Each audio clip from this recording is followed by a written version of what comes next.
Hola, ¿qué tal? Buen día, estimados amigos. Hoy les agradecemos que estén con nosotros. Hoy vamos a platicar sobre dos tópicos muy interesantes dentro de la serie de webinars que Russell Bedford está exponiendo durante todo este año.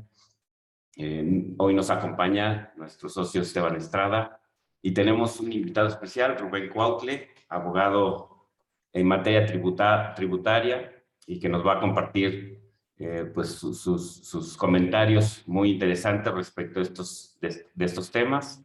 Básicamente la presentación está dividida en dos temas, la nueva mecánica o los nuevos requisitos en materia del acreditamiento del IVA por el tema de la reforma que entró en vigor el 1 de enero. Y también unos tópicos muy interesantes sobre lo que hemos visto en materia de las solicitudes de devolución, también en materia de IVA, y de las cartas de invitación que han emitido y que está emitiendo la autoridad fiscal en esta materia de fiscalización del IVA. Entonces, muchas gracias. Yo creo que empezamos en el primer tema, que es el aspecto fiscal o cómo quedó la reforma. Los principales puntos vamos a comentar en este aspecto, de cómo quedó el artículo este nuevo, el 4A, que entró en vigor el 1 de enero, como decíamos. En principio, lo que es interesante recalcar es un poco pues digamos, de antecedentes en esta reforma, porque pues este tema ya había sido comentado o tratado en las cámaras de diputados y senadores, en temas. El primer antecedente fue en el año 2005, que se reformó el artículo 4 y ya estableciendo que no iba a ser acreditable el IVA por importación o por el pago de bienes o servicios o en inversiones utilizados para actos no objeto de la ley o no afectos. Entonces, inclusive se determinó un procedimiento para calcular el factor famoso de acreditamiento que incluía estos actos no afectos, ¿no? Entonces, desde esos años ya hubo el primer intento, pero la Suprema Corte lo declaró inconstitucional porque precisamente, bueno, se determinó que vulneraba el principio de legalidad tributaria porque no establecía el concepto como tal. Oye, qué es una actividad no objeto del impuesto? Y tampoco preveía decir qué valor debería considerarse para estas para esto, qué valor es el que tenían estos actos y que debieran ser incluidos en la proporción que manejaba el famoso artículo 4. Entonces, en ese mismo año 2005, mediante decreto fue eliminada esa referencia. Entonces ahí quedó esa reforma. Después hubo un segundo intento en el 2020, donde esta iniciativa pues, nuevamente marcaba la limitante del IVA acreditable cuando estuviera relacionado con actos o actividades no afectos. Esta iniciativa también incluyó que cuando además de realizar actos o actividades, el contribuyente también realizaba actividades no objeto, pues debería determinar un factor de acreditamiento, ¿no? O sea, básicamente lo que sucedió en 22. Sin embargo, en el dictamen de esa iniciativa se declaró o se determinó que faltaba análisis para poder aprobarla y por lo tanto no fue aprobada. Y en el último intento, dicen que la tercera es la vencida, en el 2022, finalmente, y de acuerdo con base en una jurisprudencia que seguramente Rubén nos comentará, con determinada que le llamaban el principio de continuidad en la cadena productiva, pues se determinó que sí debería hacerse una modificación sobre este sentido en la ley del IVA. Entonces, que también la vamos a comentar. Entonces, básicamente, ¿qué fue esta reforma? O sea, básicamente incluyeron el artículo 4A, que para evitar lo que le sucedió en el primer intento, se define mediante este artículo 4A qué debe de considerarse como un acto no objeto, ¿no? Entonces, básicamente se entiende que son actos no objetos o actividades no objetos del impuesto, aquellos en que el contribuyente no realiza en territorio nacional las actividades. Estos son las mencionadas en el 10, 16 y 21 del IVA, que es la enajenación, servicios y arrendamiento. Pero también incluyeron un concepto ahí muy extraño que dice, y pues, aquellas diferentes a la que establece el artículo 1 de la ley del IVA, o sea, básicamente, como saben, el artículo 1 pues establece qué conceptos son los que grava el impuesto. Pero pues básicamente ahí quedó un tema medio raro, porque dicen, bueno, entonces, ¿cuáles son esas otras que no menciona el artículo 1?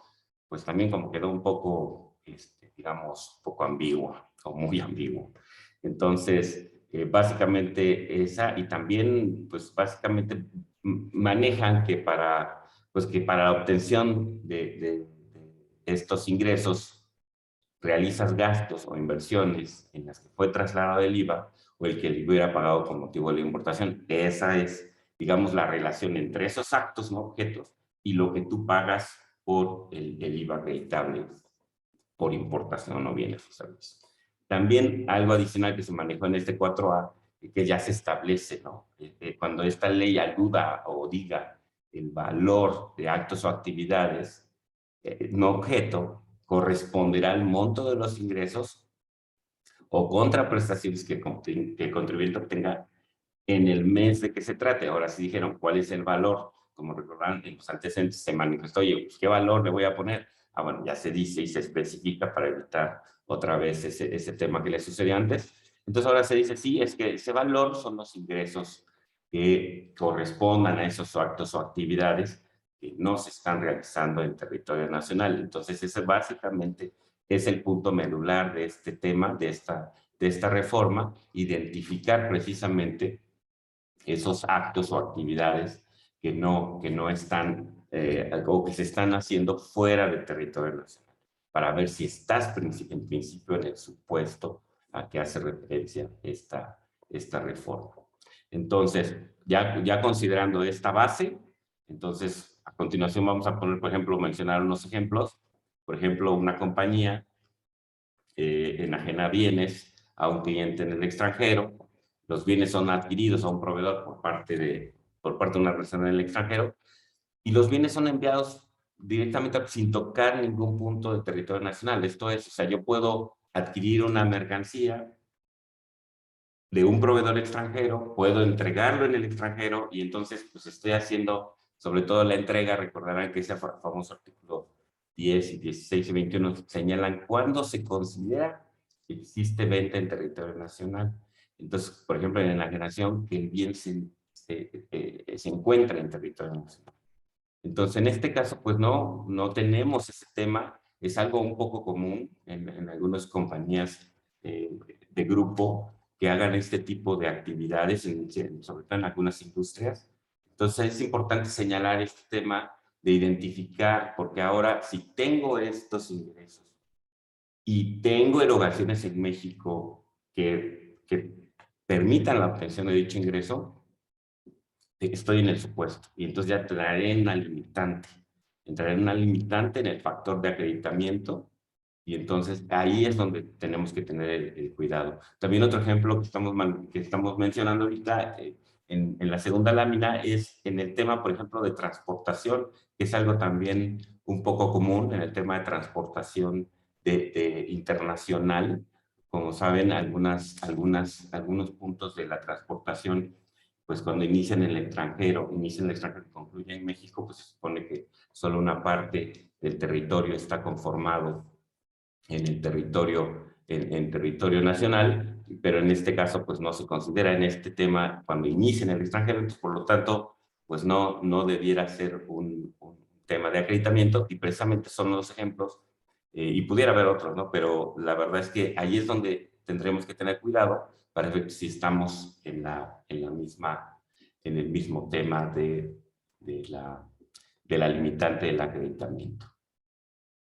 Pues es el tema del ejemplo. Posteriormente tenemos, para hacerlo un poquito más gráfico, cómo quedaría este ejemplo, que utilizamos un ejemplo que es el que comentamos en su momento, el momento de la reforma.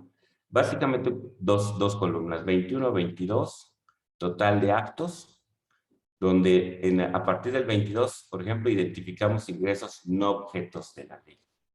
Entonces, tenemos un IVA causado por el tema de la tasa general, pero ahora por tener ingresos no objeto de lo que estamos señalando en el 4A, entonces tendríamos la obligación de calcular una proporción, ahora sí una proporción de cuánto representan los ingresos grabados contra el total de ingresos, incluyendo los no afectos, que ya es muy precisa la ley en ese sentido, para incluir los no afectos inclusive, perdón, los otros que no entren en el artículo 1 que comentábamos hace un rato.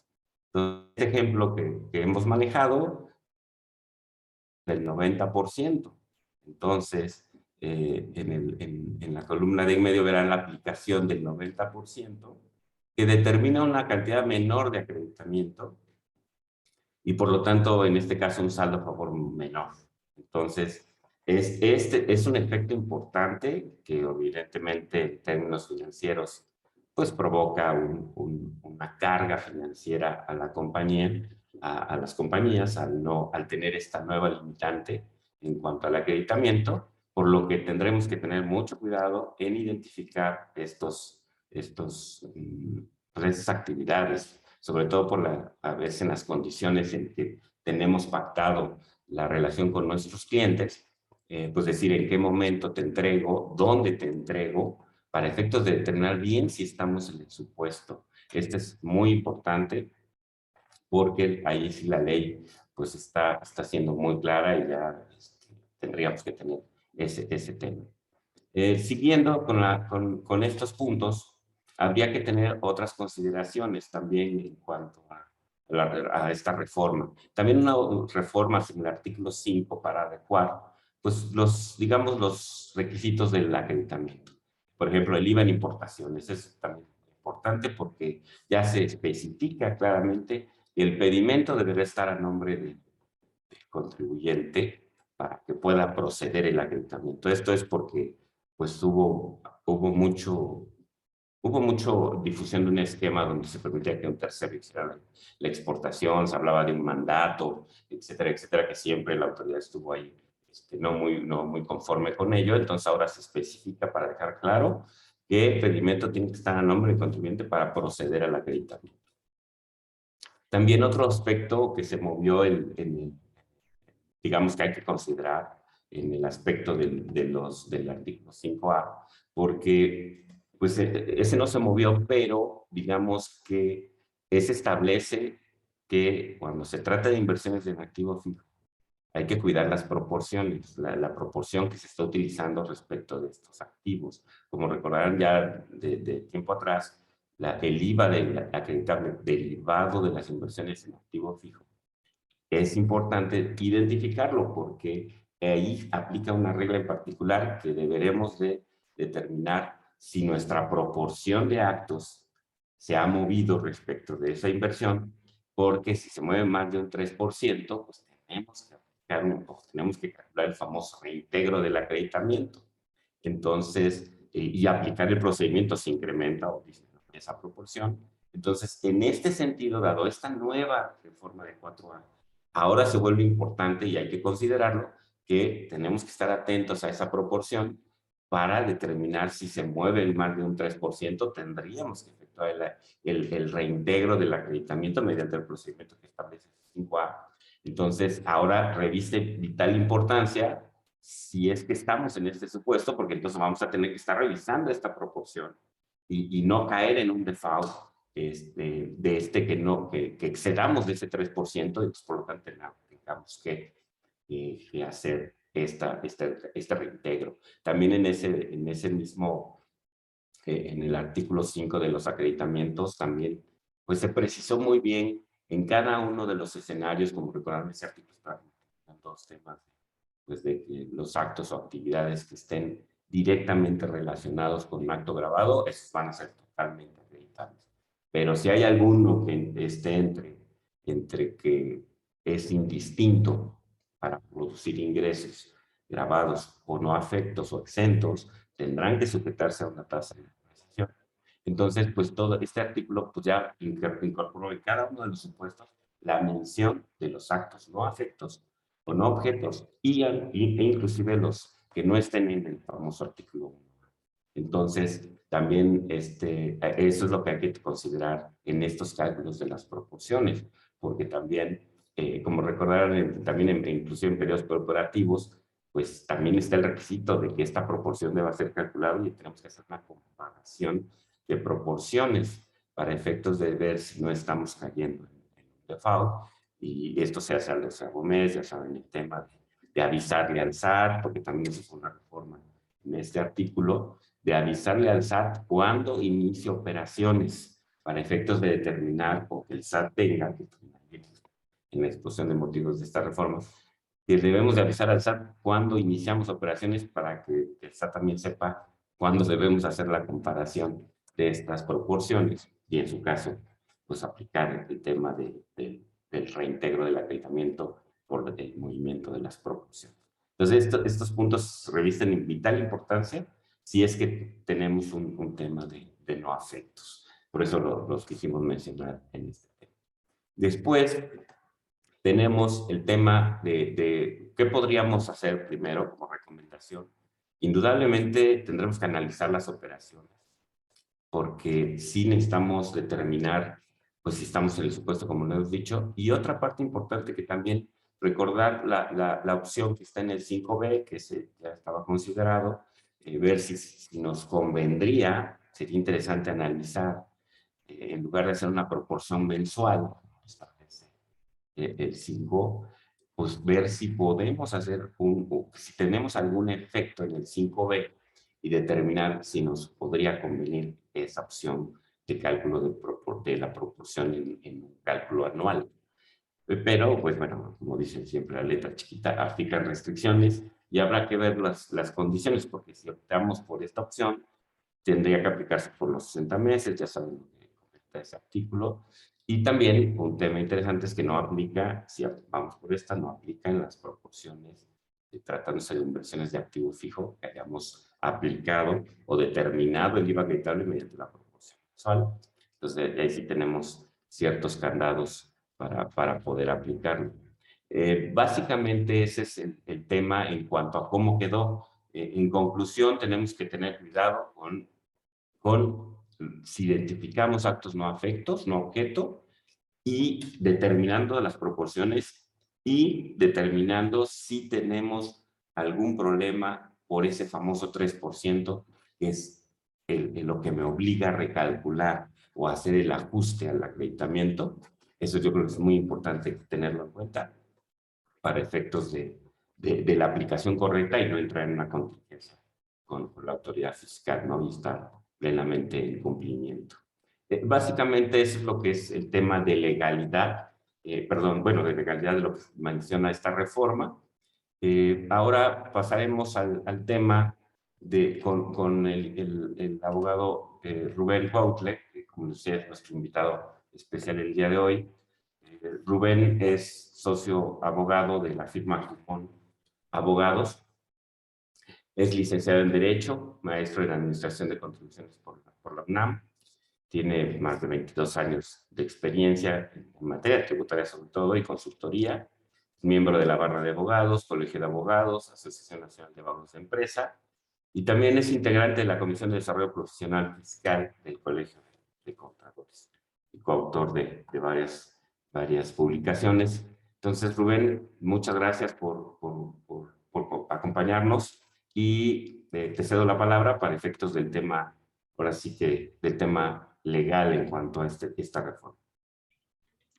Muchas gracias, Armando. Buen día a todos. Vamos a comentar algunos aspectos legales de esta adición, específicamente el artículo 4A de la ley del IVA, que está vigente a partir de este ejercicio fiscal. En la primera lámina vamos a comentar qué fue lo que dijo el legislador en la exposición de motivos de esta adición, específicamente el Ejecutivo.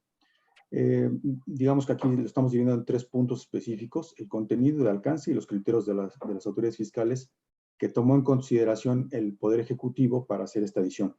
Digamos que la base de esta adición, de acuerdo con la exposición de motivos, es el criterio 45 diagonal IVA, diagonal N, de un criterio normativo del SAT, que, digamos, es la base que tomó el Poder Ejecutivo para hacer esta adición, pero que también tiene todo su origen realmente en una contradicción, la 276 del 2014, y donde se emitió una jurisprudencia por parte de la segunda sala de la Suprema Corte de Justicia de la Nación, la jurisprudencia 170-2015.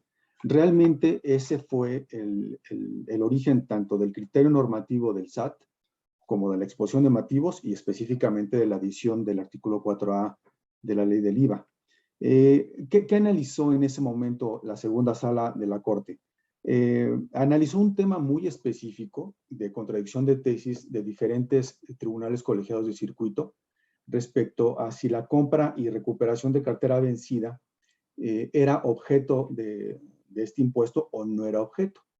Los tribunales colegiados tenían criterios diferentes y llegó hasta la segunda sala, donde analizó esta contradicción de tesis. Específicamente, digamos que de forma muy general, la segunda sala desarrolla el principio de continuidad de la cadena productiva. Ese fue el argumento toral para resolver esta contradicción de tesis. Y específicamente, y lo sintetizo mucho aquí, el análisis que hizo la Suprema Corte, fue específicamente para decir que el tema del acreditamiento tenía que estar vinculado específicamente con actividades gravadas por este impuesto y que en consecuencia ese es el tratamiento que se le tenía que dar. ¿Qué fue lo que se analizó aquí? Bueno, si la compra y recuperación de cartera vencida era objeto o no objeto del IVA. La Corte lo que determinó, por una parte, no es una actividad objeto del IVA. Por una parte, ese fue el análisis. Llegó a la conclusión, después de un análisis muy extenso, de por qué esa actividad no era objeto del IVA. Y esto es importante por lo que después comentaré, porque tuvo que llegar hasta la Corte un tema de estas características para determinar si era una actividad no objeto del IVA. Ese fue el primer análisis que hizo la Corte. El segundo análisis dijo, ya consideré que esta actividad consistente en la compra y recuperación de cartera vencida no es una actividad objeto del IVA, pero ahora, ¿qué pasa con el IVA acreditable que tiene ese adquirente de la cartera? Lo que dijo la Corte es, va a poder ser acreditable en la medida en que esté vinculada con actividades gravadas. Si el IVA que le fue trasladado al adquirente no está vinculado con esas actividades gravadas, en atención al principio de continuidad de la cadena productiva, no podrá ser acreditable. Y digamos que de forma general fue lo que estableció la Corte en esta contradicción de tesis, que es jurisprudencia que era obligatoria, y en donde determinó que, dado que cuando se hacen actividades no objeto del IVA, el IVA trasladado no podrá ser acreditable. Y en un salto mágico, la Corte lo que dice es, se convertirá en consumidor final. Esto también es importante por lo que vamos a comentar con posterioridad. La Corte dice, ¿qué tratamiento se le tiene que dar al IVA acreditable? ¿Por qué se convierte en consumidor final? Y en esta contradicción de tesis, en esta jurisprudencia específicamente, no analizó nada de operaciones o de actos o actividades que se lleven a cabo en el extranjero. Sin embargo, en la exposición de motivos, toman como base el criterio normativo 45 diagonal IVA del SAT, la jurisprudencia que acabo de comentar, y entonces es donde arman la exposición de motivos para decir, vamos a dar una definición de lo que es una actividad no objeto, que se debe de considerar como valor para determinar el acreditamiento con base en esta adición, y por qué en algunos casos, cuando son actividades no objeto, no se puede acreditar cierto tipo de IVA y ese contribuyente se convertirá en consumidor final. Digamos que esa es la parte de la exposición de motivos que el Ejecutivo dio a conocer. Ahora, la adición del artículo 4, ya lo comentaba Armando, digamos que dan un concepto de lo que debe entenderse por actividades no objeto. Esto también, ya lo comentaba Armando, está vinculado con otra jurisprudencia. Cuando se hicieron las reformas para 2005 de la ley del IVA, la Corte determinó que era inconstitucional el sistema de acreditamiento específicamente porque no estaba definido lo que era una actividad no objeto. Considerando esa jurisprudencia y la que yo acabo de comentar, la de 170 del 2015, en esta edición definen específicamente qué debe entenderse por no objeto. Y digamos que este concepto abarca dos grupos, por decirlo así. Dice, se entenderá que no es una actividad no objeto, todas aquellas enajenaciones, prestación de servicios o uso o goce o importaciones que no se den en territorio mexicano. Todas aquellas que se den fuera del territorio mexicano serán actividades no objeto vinculadas con estas 4 actividades. Y además dice que se consideran también actividades no objeto las actividades que se den, todas las actividades que no se consideren contenidas en el artículo 1 de la ley del IVA. ¿Cuáles son? Es decir, todo aquello que no es una enajenación, una prestación de servicios, un uso o goce o una importación, también se consideran no objeto. Esto, desde mi punto de vista, es criticable por los temas que ahorita comentaremos muy brevemente. El artículo 1 de la ley del IVA establece que las personas físicas y morales estarán obligadas a pago del impuesto por las actividades que lleven a cabo en México y hace una descripción de cuál es el objeto del impuesto. Y como todos sabemos, el objeto del impuesto es la enajenación, el uso o goce, la prestación de servicios o la importación de bienes. Entonces, desde mi punto de vista, aquí ya hay un conflicto, hay una antinomia, porque por una parte el artículo 1 dice cuál es el objeto del impuesto, estas 4 actividades, dónde se van a llevar a cabo en territorio nacional, y existe una antinomia. ¿Por qué? Porque hay una disposición, esta edición del artículo 4A, que es contrario a lo que dice el artículo 1 de la ley del impuesto al valor agregado. ¿Por qué? Porque la definición que da el artículo 4A dice que se consideran como no objeto todo aquello que no esté en el artículo 1A y lo que se dé en el extranjero. Entonces, digamos que aquí, para mí, hay un problema de extraterritorialidad porque está vinculando a la causación de este impuesto vía el acreditamiento de operaciones que se lleven afuera del territorio nacional. Y ya ahí hay una contradicción con lo que dice el artículo 1 de la ley. Y después en el objeto vuelve a haber otra contradicción porque el artículo 1 define cuál es el objeto y el artículo 4A dice, en ese objeto también serán las no objeto. Es una antinomia, es una aberración lo que están poniendo ahí.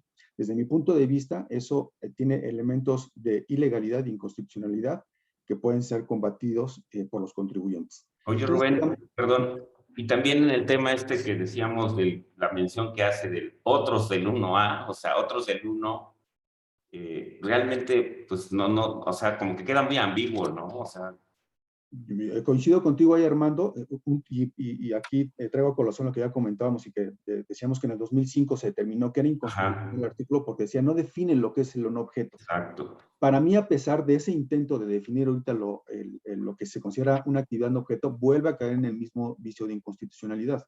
Porque o sea, a pesar de esta definición del 4A, o sea, a pesar de esa, y no obstante la otra del 1, o sea, aún así queda abierto.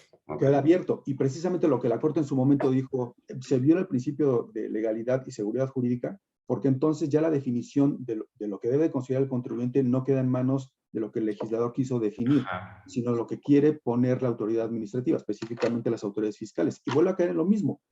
Y vuelvo a señalar también, cuando se analizó esta última contradicción de tesis para ver si la compra y recuperación de cartera vencida era no objeto, fue todo un proceso porque no había forma de definirlo. Y llegó hasta la Corte para decir, esto sí no es una no objeto. Entonces, esta indefinición, desde mi punto de vista, vuelve a repetirse a pesar de la adición del artículo 4A. O sea, que porque podría haber otro concepto igual, así arbitrario, que pudiera pelearse, que no incluye, que no haya sido analizado en esta jurisprudencia, y pues a lo mejor se puede abrir otro frente ahí. Sí, claro, y sobre todo porque, como tú bien decías, este tema es muy casuístico, porque ahora todos los contribuyentes van a decir, ¿qué estamos haciendo que potencialmente se pueda considerar una actividad no objeto? Oye, pero ¿existe la certeza de que esas actividades potenciales sean no objeto de acuerdo a la definición que se está adicionando en el artículo 4A? Desde mi punto de vista, no.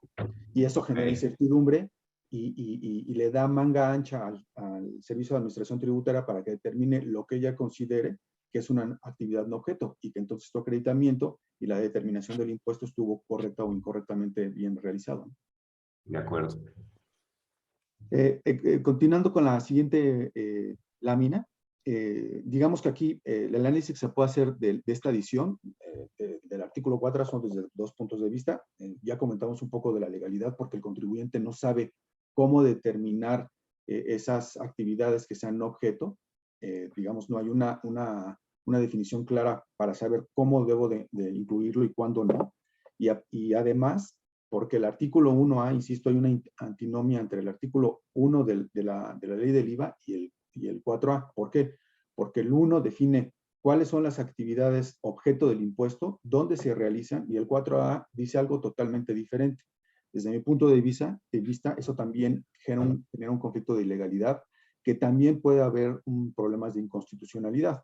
¿Por qué? Porque hay una definición de lo que es el objeto del impuesto, por una parte, y una totalmente diferente con esta adición que está vigente a partir de 2022. Digamos que aquí, ¿cuáles son los medios de impugnación que se puedan hacer valer? Digamos que aquí hay dos vías que el contribuyente puede ejercer para defender sus derechos.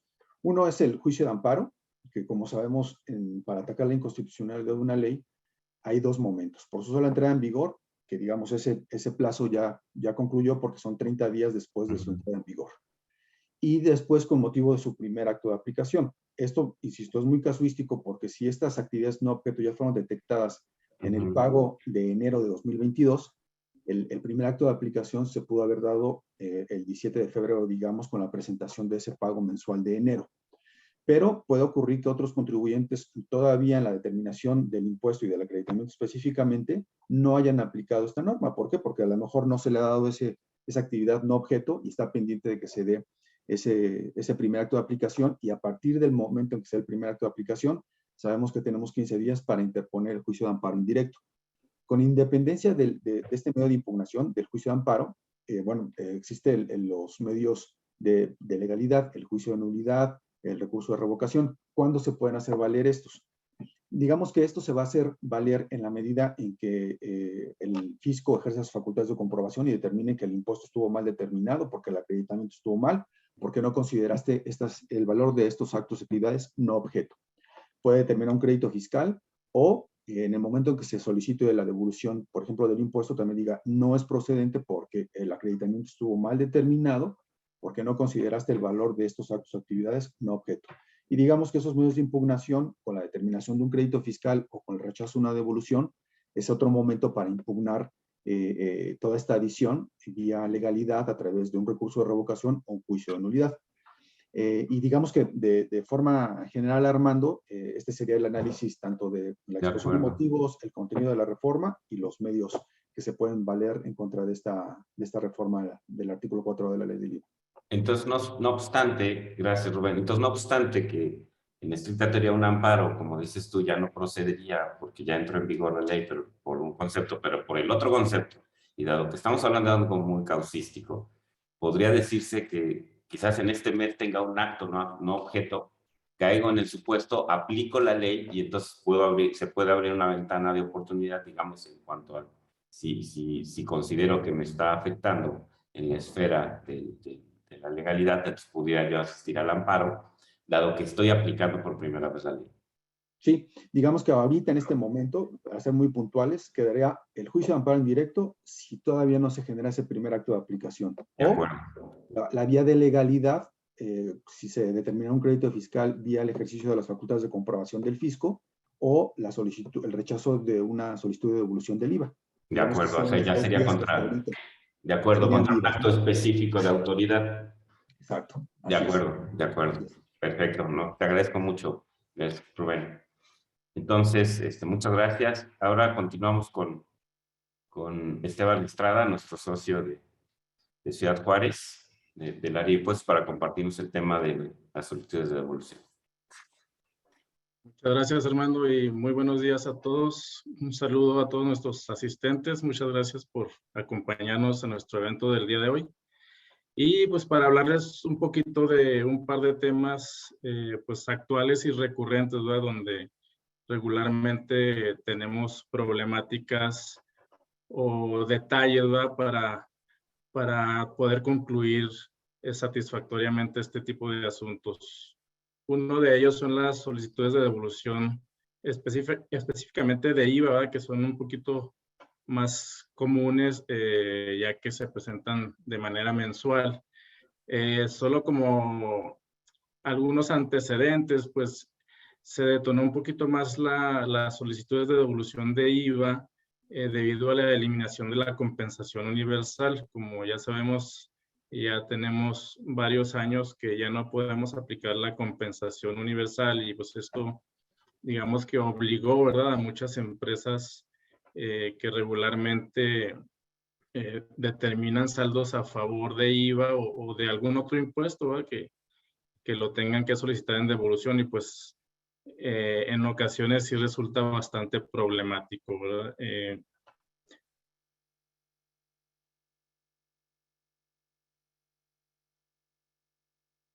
Beneficios de obtener las solicitudes de devolución en tiempos preferenciales, y pues esto también ha detonado que sea un poquito más lento el proceso, ¿verdad?, de recuperar estos IVAs. Así que también esto, digamos que ha ayudado un poco a que se den estas problemáticas más comúnmente. ¿Cuáles son los principales problemáticas o detalles que vemos en las devoluciones? Bueno, en primer lugar, los requerimientos. Consideramos que en ocasiones los requerimientos son bastante excesivos, nos piden mucha información y muchas veces nos piden la misma información, así que en este sentido, pues sí, la autoridad creo que va un poquito más allá sobre la información que está pidiendo, y regularmente, bueno, nos causa problemas inclusive de el tiempo en dar contestación, ¿verdad?, que muchas veces no tenemos el tiempo suficiente para obtener o clasificar toda esta información como la autoridad lo necesita o lo requiere, ¿verdad? Hemos visto también problemas para contestar o dar contestación a los requerimientos. Muchas veces en el requerimiento vienen, a lo mejor te solicitan 10, 15, 20 o 25 puntos, nos ha tocado requerimientos, pero en el portal, cuando entras al momento de querer contestar, nada más viene un punto. Entonces ahí pues se complica cómo clasificar la información. Ahí la recomendación sería adjuntar toda la información ordenada por cada punto que te están solicitando, ¿verdad? Pero también es un detalle que hemos visto comúnmente cuando queremos dar contestación. Y también nos ha tocado el caso en que una vez que ya te llega el requerimiento al buzón, ya lo abres, ya tienes toda la información, entras al portal a querer dar contestación y la devolución en comento no aparece como requerida. Ya ven que cuando entran a esa sección del portal del SAT, te aparecen varias opciones que son devoluciones en proceso, autorizadas, desistidas, y una de ellas pues, es las devoluciones requeridas. Nos ha tocado el caso que no viene esa opción y así se tarda varios días, y pues hemos tratado de investigar o acudir con las autoridades, pero no nos dan solución en tiempo, y esto ha ocasionado que algunos contribuyentes no puedan contestar sus requerimientos en tiempo y se les desista en automático el sistema, ¿verdad? También el incumplimiento en los plazos para emitir las resoluciones. La autoridad a veces pues excede de esos plazos, ¿verdad? Y pues muchas veces ya acudes con ellos, pero te dicen que sí estaban en tiempo, pero ya nomás es perder tiempo. Ahora sí que con ellos tratando de aclarar esto, ¿verdad? Porque no te van a dar solución, pero sí se da el caso de que se exceden en los días, ¿verdad? Algunas otras problemáticas que hemos visto son las devoluciones autorizadas parcialmente. ¿Qué es lo que sucede? Que la autoridad revisa la información y ellos determinan que ciertos proveedores no cumplieron con el pago del IVA que les correspondía, y por ese motivo rechazan ese proveedor y te lo autorizan parcialmente. Situación que consideramos no debería estar ocurriendo porque el contribuyente pues ya pagó el IVA, ¿verdad? Él ya cumplió con su parte, y pues a pesar de que se batalla para recuperar su impuesto, pues todavía salen con estas situaciones, ¿verdad?, donde no le autorizan en su totalidad, y otras problemáticas que también hemos visto en este tipo de trámites son las relacionadas con el origen de los recursos, la integración de los depósitos, y una serie de situaciones que condiciona la autoridad para no autorizar estas devoluciones, ¿verdad? Creo que en estos dos últimos puntos, pues son muy debatibles, son asuntos complicados. No sé si aquí nuestro invitado o Armando tengan algún comentario, ¿verdad? Porque creo que estos dos puntos, pues sí son controversiales, ¿verdad? Que la autoridad, pues, asume ciertas situaciones que consideramos que son incorrectas. Sí, yo comentar, Esteban, en relación con los requerimientos de información excesivos, que es algo, digamos, desde el punto de vista jurídico, una salida fácil para el SAT, para decir, te voy a pedir todo esto y al final, como no me lo contestas, te voy a tener por desistido. Digamos, es una práctica común que hace el SAT. Pero aquí en este punto en específico ya hay criterios del Tribunal Federal de Justicia Administrativa donde ya sancionó esta información de forma excesiva que pide el SAT. Lo que dijo el tribunal es, el SAT no puede solicitar integraciones especiales o en hojas de Excel, porque dice, esa no es una obligación del contribuyente de la forma como tenga que llevar a su contabilidad. Entonces, digamos, todas estas integraciones especiales que solicita y de información excesiva, ya hay pronunciamientos por parte del Tribunal Federal de Justicia Administrativa donde ha señalado que eso es ilegal. Pero evidentemente, pues eso es parte de un litigio. Sin embargo, se debe de considerar para que en el momento que haga ese tipo de información, pues hacerle entender a la autoridad que no debe de hacerlo de esa manera, ¿no? Y otro punto también importante y donde ya hay criterios por parte del Tribunal Federal de Justicia Administrativa, son estos desistimientos donde la autoridad no se circunscribe a los supuestos que establece el artículo 22 del Código Fiscal de la Federación, donde es muy puntual en qué supuestos se tendrá por desistida al contribuyente de una solicitud de devolución. Igual es una práctica ilegal que hace las autoridades fiscales para tenerte por desistido, aunque específicamente no se dan los supuestos que establece el Código Fiscal de la Federación. Y también aquí, Esteban, Rubén, bueno, ven que también estos requerimientos normalmente piden cosas, por ejemplo, no sé, por decir algo, declaraciones, CFDIs, y toda esa información que necesita, tío, pedimentos que hasta quieren en PDF y no sé. En esto ya todo esto que ya está timbrado y que ya lo tiene la autoridad. No también viola el principio que siempre hemos comentado de la Ley de Derechos del Contribuyente, donde ya no puedo dar algo que ya tenga la autoridad en su poder. O sea, yo creo que esto como que es letra muerta porque la autoridad nunca, pues realmente no considera nunca ese dato, siempre pide ese volumen de información, cosas que es algo que ya tiene. Y peor aún, como dices, preparar una cédula especial con las columnas y datos especiales que ellos piden, ¿no? Pero pues hablando específicamente de, digamos, de temas que ya tiene la autoridad en su poder, porque lo tiene, ahora hasta la contabilidad electrónica, sin embargo, nunca se pronuncia al respecto. Sí, ahí coincido contigo. En la Ley Federal de Derechos del Contribuyente es un derecho. No estás obligado, tu contribuyente, a exhibir información que ya tienen las autoridades fiscales. Aquí también pasa por una cuestión práctica, porque se puede hacer valer, pero también la respuesta sabes que si no lo contestas como lo quiere, la autoridad fiscal o te tiene por desistido o te rechaza la devolución, ¿no? Pero sí, es totalmente una práctica ilegal que se puede hacer valer en su caso, ¿no? De acuerdo. Gracias por sus comentarios. También en esta situación de las devoluciones parciales, pues nos encontramos con la situación de que ahora nosotros tenemos que ser el revisor del proveedor, ¿verdad? Y tenemos que estar atentos a que ellos estén cumpliendo. Pues una de las formas en hacerlo, pues es solicitándoles su opinión de cumplimiento, pero que necesariamente no significa que está pagando el IVA, ¿verdad?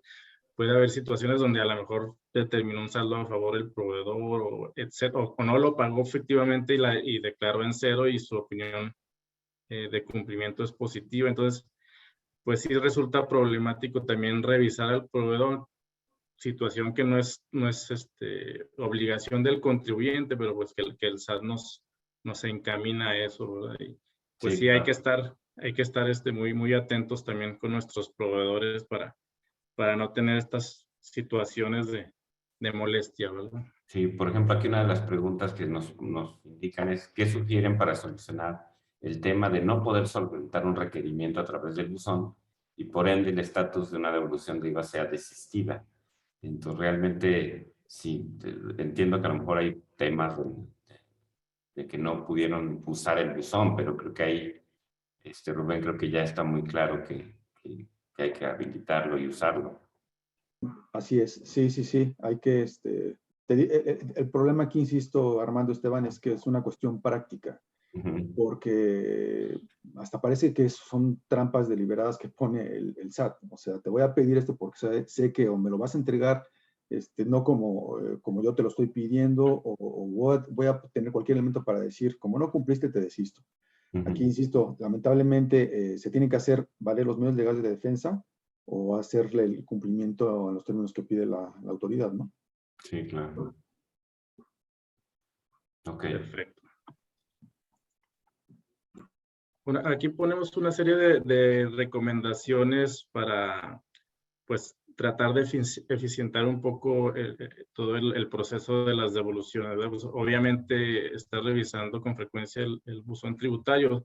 Sabemos que para poder solicitar una devolución, pues, tenemos que contar con nuestra firma electrónica y pues también tenemos que tener habilitado el buzón. Entonces, estar revisando constantemente. Hay veces que la autoridad manda correos, pero tal vez esos correos ya ni siquiera están actualizados con el contribuyente como la persona que lo debe estar revisando, etcétera, ¿no? Entonces, sí estar revisando el buzón tributario. También la sección de seguimiento a trámites y requerimientos, que es donde podemos verificar el estatus de las devoluciones y inclusive ahí ya nos aparece si está requerida alguna devolución. Y pues para poder dar cumplimiento, verificar que sí tenemos la opción para poder dar contestación y enviar la información, ¿verdad?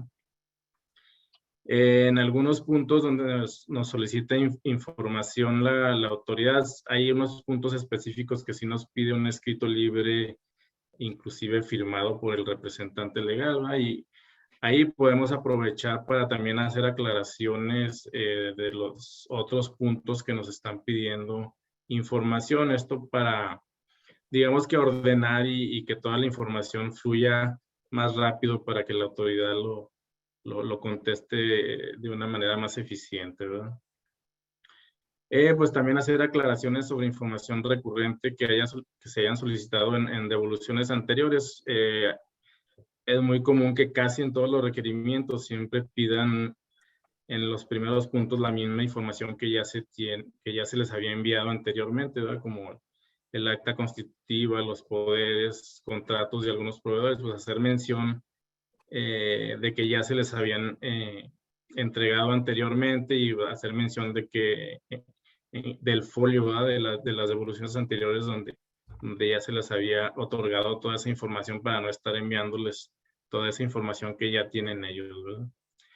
Y pues en caso de ser necesario, pues estar en contacto con el área de devoluciones de cada administración, ¿no? Para verificar por qué se está retrasando algún trámite o cualquier inconsistencia que a lo mejor no nos hayan notificado. Y pues es otra opción también ahí estar en contacto con ellos para agilizar un poquito este proceso de las devoluciones. No sé si tengan algún otro comentario en cuanto a devoluciones. Creo que pues, es lo que generalmente más se da en la práctica, ¿verdad? Este tipo de situaciones que acabamos de comentar. Sí, ¿no? Muy bien. Ahora pasamos a este asunto de cartas de invitación que nos están llegando por correo electrónico a muchos contribuyentes. El SAT ha estado enviando correos donde solicitan o afirman que hay inconsistencias en la determinación del IVA causado en los periodos que ellos mencionan, ¿verdad? Se han estado enviando estos correos masivos. La información que envían está basada en los CFDIs emitidos por el contribuyente. Y nada más mencionamos que esta es una campaña similar que ya habían realizado en el 2021. Ahora pues ya la actualizaron con los periodos de este año, ¿verdad? Del 2022. Bueno, aquí me voy a adelantar nada más para ponerles un ejemplo de los correos que llegan, ¿verdad? Nos ponen la información del contribuyente, el ejercicio y el mes a que se refiere la inconsistencia, el importe total del IVA trasladado, manifestado en los FDIs y el importe total causado declarado. Aquí llama la atención que en esta última columna aparecen ceros, ¿verdad? Cuando en realidad los contribuyentes pues hicieron su declaración y su pago correspondiente. Obviamente habría que revisar el caso específico, ¿verdad? Pero siempre en esta columna aparecen ceros, por lo menos de los que hemos visto. ¿Qué información considera el SAT para hacer sus comparaciones? Los CFDIs vigentes, es decir, los que no están cancelados, y también los CFDIs cobrados en una sola exhibición, ¿verdad? Con el método de pago en una sola exhibición. Es aquí precisamente donde pues consideramos que hay deficiencias, ¿verdad? En estas comparaciones que está haciendo el SAT. Se pueden dar varios supuestos, ¿verdad? El más común pudiera ser que los últimos días del mes se emitieron este tipo de CFDIs, de documentos, y ya ven que se tardan 36 horas, 24 horas en todo este proceso de timbrado, y puede ser ahí donde existan ciertas diferencias de esta información, ¿verdad? De los CFDIs emitidos y los efectivamente cobrados. ¿Qué otras situaciones pueden surgir de estas diferencias que está emitiendo el SAT? Obviamente tenemos que partir de la base de que toda esta información la emite pues un sistema, ¿verdad? No la está emitiendo un revisor, una persona que ya revisó esta información, sino está emitida basada en los sistemas de información que tiene el SAT en sus bases de datos de los CFDIs, y pues está muy general, ¿verdad? Muy generalizada. Algunas sugerencias podrían ser revisar el método de pago PUE que efectivamente fueron cobrados en el periodo los CFDI, ¿verdad? También pudiera darse el caso de los CFDI cancelados o corregidos en otros periodos. Los anticipos, ¿verdad? Se paga un anticipo y pues en ese momento te debieron haber efectuado un CFDI. Pudiéramos también por ahí tener esas diferencias. Los depósitos no identificados en el periodo y facturados con posterioridad. Muchos contribuyentes tienen esta situación de que emiten a lo mejor un CFDI global, pero al siguiente mes ya el cliente les solicita su CFDI. Es donde ahí se pueden dar este tipo de situaciones donde quieren hacer esas correcciones, ¿verdad? ¿Y qué pasa con estas invitaciones? ¿Se les debe dar contestación o no se debe dar contestación? Hay una regla miscelánea, la 2.9.13, que nos da el procedimiento para dar contestación, y nos dice que es opcional, ¿verdad? Podrán dar contestación a estos requerimientos, y ahí nos indica el método, ¿verdad? Hay que entrar a la sección de mi portal y llenar todos los requisitos de la ficha de trámite 128, diagonal CFF. ¿Cuál es nuestro comentario? Pues obviamente sí se recomienda revisar la información que está enviando el SAT, verificar que efectivamente hayamos considerado todo el IVA correspondiente a cada periodo, y ya en su caso pues determinar si es necesario o no meter la aclaración. Como lo comenté, pues es opcional, ¿verdad? No es obligatorio hacer la aclaración. Obviamente si estamos en el supuesto de que tenemos la certeza o que razonablemente declaramos el IVA correspondiente, pues en mi opinión no sería necesario enviar ninguna aclaración, pero creo que sí la sugerencia general es sí poner atención a este tipo de cartas de invitación, y y revisar los periodos que ahí se mencionan, ¿verdad? Es muy similar a lo que hacen con el programa de verificación profunda, donde ahí pues, ahí sí te citan, ¿verdad? A una entrevista y ahí te dan información un poquito más detallada y ahí sí te dan cierto tiempo para hacer las aclaraciones o los pagos correspondientes. En este caso, pues es un simple correo electrónico que de ahí no pasa, ¿verdad? Ya si la autoridad ve que sigue detectando esas inconsistencias, pues o te va a seguir enviando estos correos o ya te va a enviar tal vez una cita para una entrevista, ¿verdad? Para estas entrevistas de la verificación profunda. No sé si tengan algún comentario en cuanto a este tipo de asuntos, Rubén, Armando. Sí, sí, está. Nada más comentar, ya lo mencionabas tú, que realmente estas cartas de invitación se pueden atender o no atender y en estricto sentido no tienen ninguna consecuencia para el contribuyente. Pero como tú señalabas, la sugerencia es atiéndelo. Atiéndelo porque en teoría esto evitaría que ya te ejerzan una facultad de comprobación correctamente, ¿no? Entonces la sugerencia es atiéndela para evitar que ejerzan facultades de comprobación, a pesar de que estas cartas de invitación se pueden dejar de contestar sin ningún problema.